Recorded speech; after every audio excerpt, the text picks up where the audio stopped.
for Crit here at PhD's Speed Gaming event in Dallas, and we are joined by Greg from the Broken Token. We're always a fan of your guys' inserts, super helpful. We loved the Firefly crate recently, and you have something else here on the table that looks not quite as large, but still impressive. What's going on here? Yeah, so this is our Flashpoint Fire Rescue crate that we have worked on with Indie Boards and Cards. And we designed this crate to obviously hold everything and have room for a few extra expansions. The one you're actually seeing on the table, we call our First Responder Edition. Like we did with Firefly, we created the Mighty Fine Edition, which is the one that we assemble, stain, give it the full treatment in our shop, and it arrives to you assembled. Now, most people will go for the kit because the kit MSRP is for $60. You can put it together yourself. You can do a great stain job yourself as well. But for those that want to get sort of the top end or don't want to do any of the work, we have the First Responder Edition, which is a limited number of 100. So one of the things that it features is the brass engraved plaque that has the numbered run from its edition. And this is number one. This is number one. This is the first one that we built. So in this crate, it's going to hold all of the components for the game. So from all the current expansions, all the trays here are removable. We designed them all to be the same size, so you don't have to stress about what order you put them back in. You can kind of put these back in the case in any order that you like.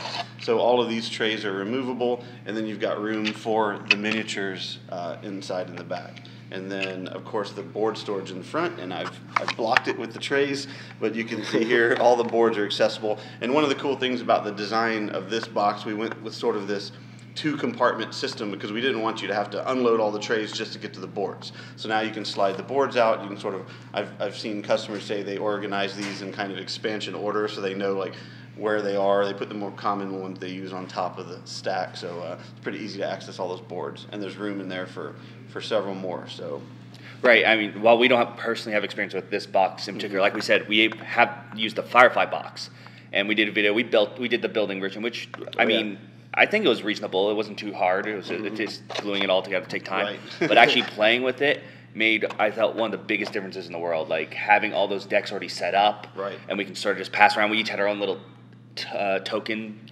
trays. Right. I felt like it was so much nicer. That's one of the keys to the product. Besides getting everything to fit in the box and making it fast to set up and tear down, we want it to actually enhance the play of the game as well. And one of the things I wanted to kind of show you about this box too, which is cool, is like most of our products, you can store these things on their sides and none of the components are going to fall out. Oh, didn't get all the boards in there. As long as it's closed. Right.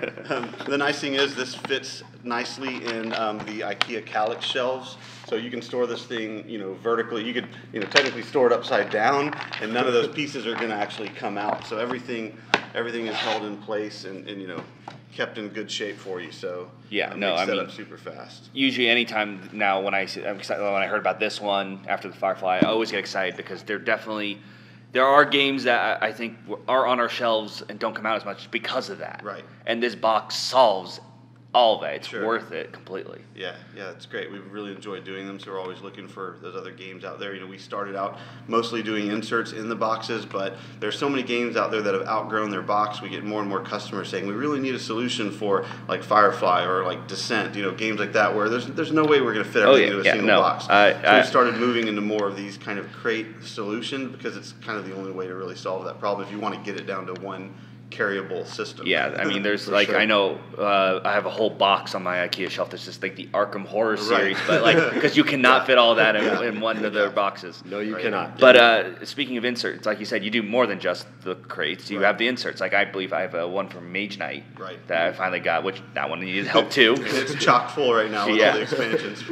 Any new inserts you want to talk about that are coming up or just came out? Yeah, we've actually got some really great stuff coming out in the future. So we're finalizing the design on our Gloomhaven insert now, so that should be released probably in the next 3 to 4 weeks. We don't have an exact launch date on that yet, but that's coming along really nicely. It's gonna, if you've played, there's a ton of components. It takes time to find the monsters and find the standees and the cards, and we've solved all of that with our storage solution, so that's going to be really great.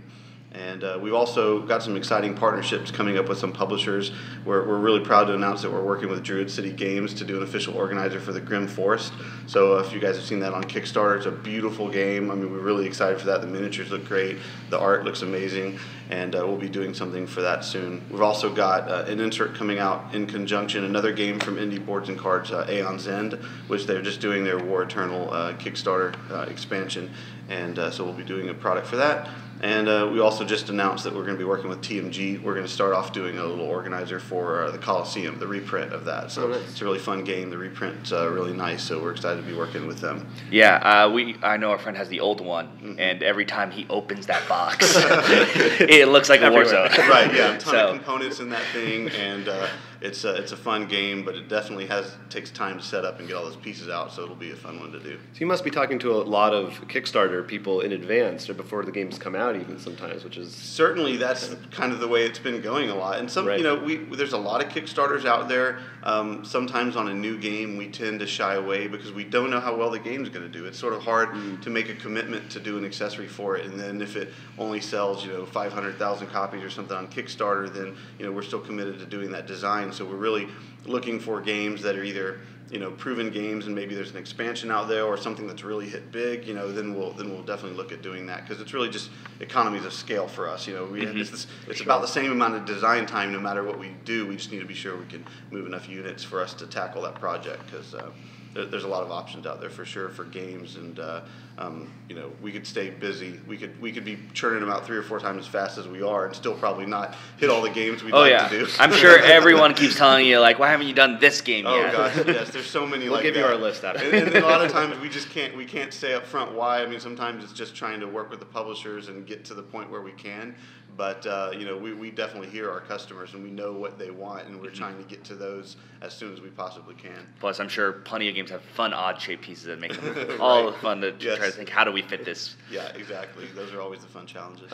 Final question: will all these crates be for a game that start with the word fire? Is that just a coincidence? Yeah, no, that's just a coincidence. Fireball Island, right? Just working out be that next. way. Right. But so this is available now. Yes. Are there still limited ones as of this recording? Yeah, I think we're doing a limited run of 100. I think since we just released them month, 6 weeks ago, something like that, I think we've probably sold through about 30 of them. So there's still plenty left, but they will eventually sell out through 100, and they won't be available anymore. But the kits will always be available. Yeah. And we've done some great YouTube videos that show you our process for staining. So if you've never stained something before and you're not sure how it's done, our videos take you through the step-by-step process of how we apply the stain, how we assemble, how we lacquer.